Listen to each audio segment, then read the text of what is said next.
Hey, I am Sean Monk. And I'm TJ Cornwell. This is the Planet Film Podcast. Hey everybody, Sean here. Just wanted to jump in and let you know, due to everything happening in the world this week, we opted not to have a full show. We did, however, still record our review. So without further ado, let's get into it.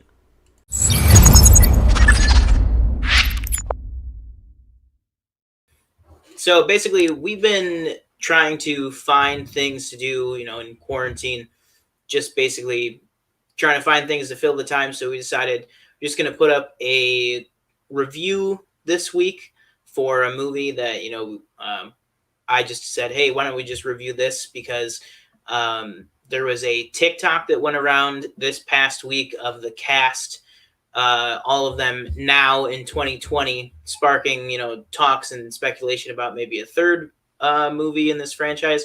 So that brings us to today. We are going to be talking about Cheaper by the Dozen. The 2003 film stars Bonnie Hunt, Steve Martin, directed by Sean Levy. And so without further ado, let's go ahead and take it away. Okay, so I watched Cheaper by the Dozen, I think for the first time today. I could be wrong. I might have seen it when I was younger. I don't remember. I was actually like pleasantly surprised. I just thought I don't know what thought it would be. I knew Steve Martin was going to be like very funny, which he was. And then I was just like, we saw the mailman from Seinfeld. I was like, oh, a cameo there.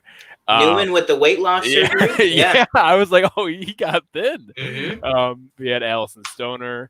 And then the one daughter. What was her name? She's in the Santa Claus. Oh yeah. I was like, oh, what's she from? And then I IMDb'd it. I was like, oh, she's in Santa Claus 2 and 3. And I think she might be the first one. Overall, I thought it was like a good family movie. Obviously, they have like their difficulties in the movie, and they get through them. Spoiler for however old movie, which is kind of what you expect from a movie like a family movie like that. It kind of puts them at odds in the middle of the movie and then brings them back together at the end. One of the things like I wasn't the biggest on is I just wished, obviously with like a large cast of characters, you hope that they have time for every single character at least, and they kind of pick and chose like which kids to focus on. So like you had Allison Stoner, and then you had what was the ginger kid's name? Mark, yeah. You focused on him obviously at the end, and then you had like the older, the second oldest, I want to say, sibling, and then Hilary Duff, and that was about it. I mean, you got like a little bit of the twins, but they were kind of there just to create mischief. But overall, I thought it was like a good movie. I don't think I could have grown up in a house like I would have lost it after like I just need like privacy, I feel like, and in a house like that, I just don't think I would have had it. I'm actually is the second one on Disney Plus, I assume? Yeah. Okay, I'll probably end up watching the second one. I'm assuming it's around the same like plot line, I'm guessing. No, it's actually pretty different. It's basically they go to like not a summer camp, but like a family like summer holiday at like a campsite. And I think it's a campsite. And basically there's like family games that they encounter another family that's like big. I don't know if they have exactly 12 kids, but it's like another huge family, and the dad of that family is Eugene Levy. And it's basically like Eugene Levy and Steve Martin like going head to head in different events, like trying to prove who has the best family. So it's not, I would say it's not as good. It's probably just as funny, but it's definitely not a sequel that just like rehashes the first one. It's definitely like, it definitely just takes the family that we left at the end of the first one and is just like, well, what would they do in this situation? There were some things that I was like, where was it at one point? At one point when Charlie's like the second oldest, the boy. Yeah, He that's was Tom like, Welling. he Yeah, was like, "Thanks for ruining my life." I was like, "Okay, that's a bit much." I go, Yeah. "You're just moving." Like yeah. he literally just said like, "You're 4 hours away from your girlfriend. You go visit her anytime you want." And he gave him a car. Yeah, he gave him a car Yeah, he exactly. gave him a car. I also, I mean, I already knew this. Kids, cruel, not good. Not kids. Usually not good people. Especially Allison Stoner, Sarah. Yeah. She is very ruthless with the meat in the underwear. Yeah. Like I thought like that. Like, but like when like Mike, right? That's the name. I always forget. I'm bad. Which one? The ginger kid. No, Mark. Mark. When he walks into his room and he goes, "Oh, hi, Mike," and I'm like, "Oh my god." That's really not his name. Yeah. I was like, that's because I was like, oh, they call him FedEx. Like, that's so sad. Yeah. That he just doesn't feel like he's part of the family. Which I kind of like. I like that, like, you know, they all seem like they're one big family, and then you have this one kid on the side who like doesn't think he fits in. He's walking around with a frog all the time. Mm-hmm. That got me a little bit. I couldn't stand what's her name. Oh, Tina. Oh my God, she was so stuck up. I hated her. The neighbor. Yeah. Oh, yeah. When they kept calling the frog's name was Beans. Mm-hmm. I kept having flashbacks to the neighbor's son. Doesn't he play a character named Beans? Even in, Stevens, like, yeah. He plays Beans. I kept thinking of that, and then he showed up. I was like, oh. Yeah. That's like really good. And then you also have as his dad, Alan Ruck, Cameron from Ferris Bueller coming back in this. He's pretty good. He plays like kind of the what do you want to say, like defiant house husband, where like his wife is very like everything's gonna happen. So everything's proper. We're gonna go into spoilers for a 17-year-old family Disney comedy. We're kind of going to jump around in the review. So just you think about when after Mark runs away, you know what I mean? They go to the neighbor's house and Tina like opens the door and she says like, "Oh, I always knew they would end up on the side of a milk carton." Yeah. And her husband played by Alan Ruck is basicly like, "What is wrong with you? Like, we're going to go look for We're going to go find this kid." Yeah, we're going to go look. We're going to go help them find the kid. And she's like, she just doesn't even go. Like she does, like even after he says that, she doesn't even go. She's just like, "Well, all right, well, you can go." Like, what is? I don't even understand. And then there's that whole weird thing in the very beginning of the movie where he says like, why didn't we have more kids? And she's like, "Well, because we wanted one perfect child, and that's what we got." And then like the dad kind of like gives a look like, it's like, like what the fuck, okay. like But so I guess let's just go through and talk about what do you think of the overall like story of the movie, like the actual premise that like this guy is like this great coach that kind of due to the family, like he could have probably been in the NFL, you know what I mean? Yeah. Like as a player, maybe as a younger person, but definitely as a coach. One thing kind of gave it up. Yeah. One thing I'm like confused about, they alluded to the reason that Tom Baker's wife, Kate, right? Mm-hmm. She doesn't like I don't even know what the character's name is. I forget the actor's name too. Richard Jenkins? Shake McGuire? Yeah. They like allude to it. They like say something, I'm pretty sure, but then they never talk about it again. Mm-hmm.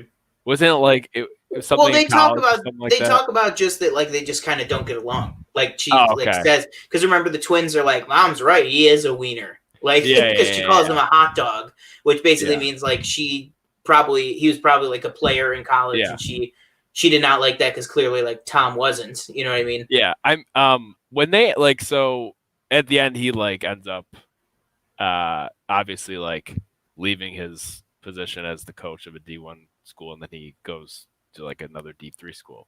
Mm-hmm. When like towards the middle of the movie, I was like, in the beginning they talked so much about how these two people gave up so much for their kids, and then it's like they want to achieve their goals that they want to achieve in life that they haven't been able to yet because they've had all these kids. Mm-hmm. So I almost like feel for them because it's like they're trying and they just can't because either one of them can't be in other places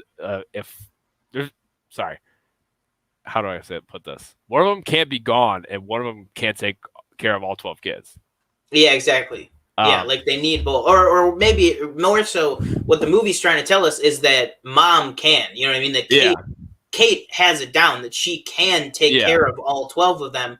Well, really, it's like 11 because Nora's already old enough that she's moved out. But that's kind of like what the movie is saying is that it's really Tom and it's like no fault of his own. It's not saying that he's a bad parent or anything. It's just because he more or less didn't give up his total dream. Like he just took a lower status one. You know what I mean? To have more time with them. So it's like she really gave up everything. Mm-hmm.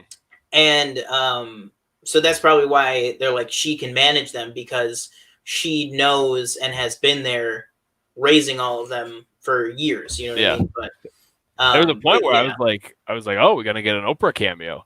We didn't. But I know, yeah. I thought it'd been cool. Yeah. Oprah, yeah. Yeah, she would have been great. We do get a what's it called? We get a Dak Shepard cameo there though, as like Oprah's sound guy or something. I thought I was like, he looks so familiar. I was like, I don't know who he is. Yeah, and she's like, he's like, I'm calling Oprah's people. This is the farthest thing from a happy family. And it's like, all right, that's a little telegraphed, but at first I was like, oh, I think Ashton Kutcher's character gets like a bad rap. Like they're all like, oh, I can't stand him.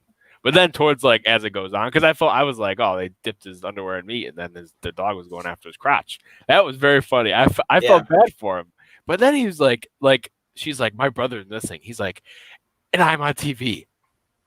I'm like, yeah, okay, you could like let go of that for a little. Like, how do you even? Yeah, how do you?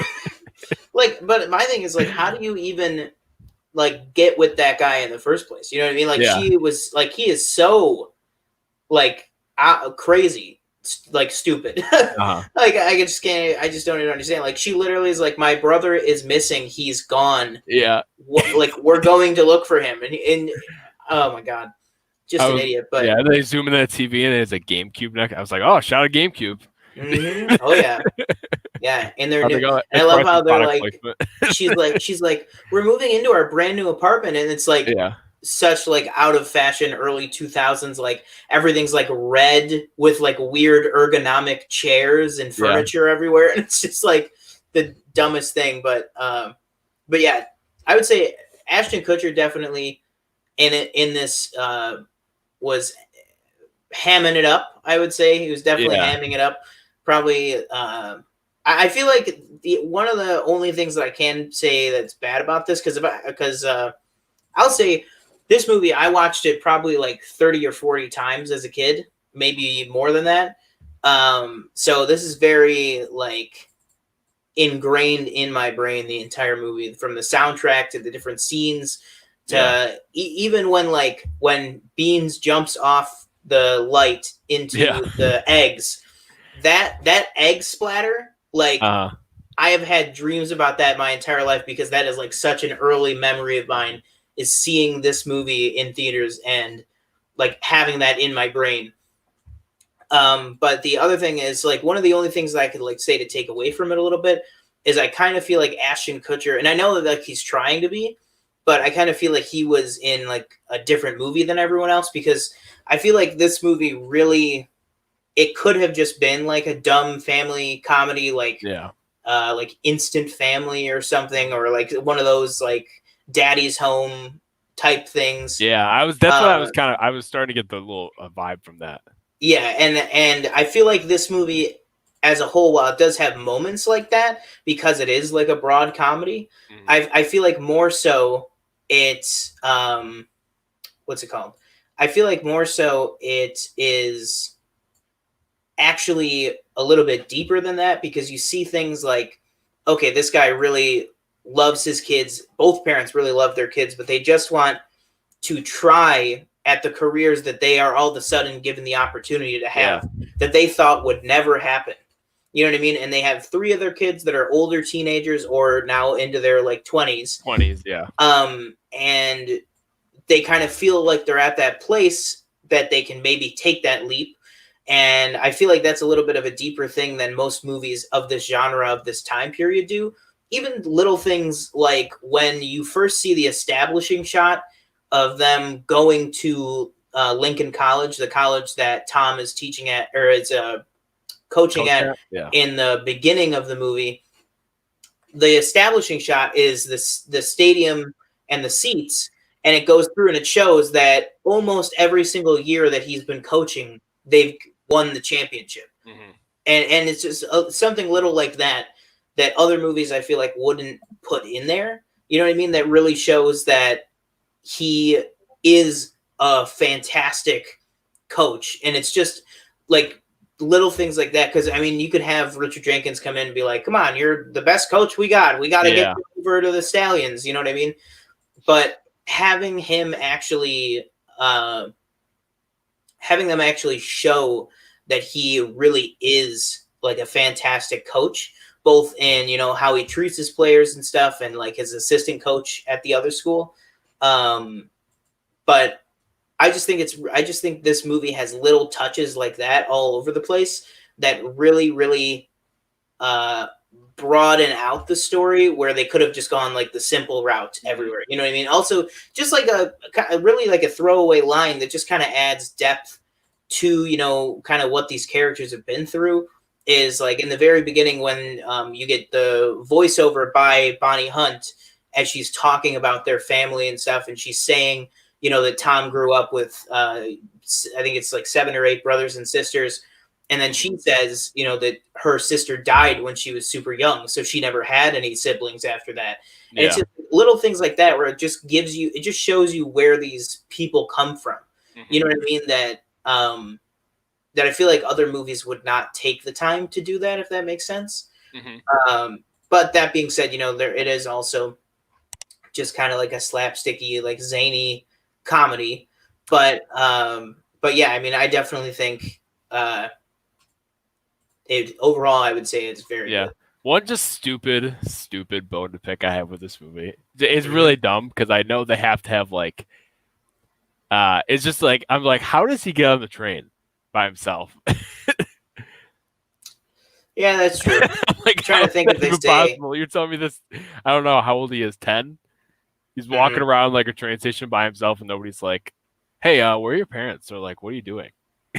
Like, it's just something I like just jotted down when I saw it. I was like, "How did he get on that train?" But I mean, obviously, you need him to run away, or you need something to happen that brings them all together, you know, at the end for like a resolution.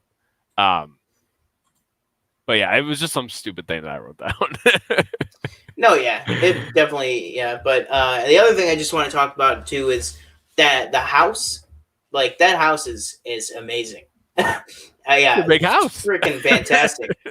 And I think one of my favorite jokes in this, which is just so simple and so quick, is just when he falls, or when he's hanging from the chandelier with the neighbor, and he says, you know, oh, have you like whatever, and he's like joking around with him, and then he just, the camera just like all of a sudden just stops shaking, and it just goes to a steady shot of Steve Martin, and he just says, "So, you know any good restaurants around here?" Like that just like kills me, because like the music just cuts out, and just all of a sudden he just looks right at him and goes, "So, do you know any good restaurants around here?" And then they fall, and he goes, "He's welcome back anytime," and they're like, We'll set up we'll call. And yeah, like, exactly. No, seriously, well, anytime. He's like, no. Yeah, we'll call. And then also when he falls, he says, "For the entire minute and a half I lived here, I always hated that chandelier."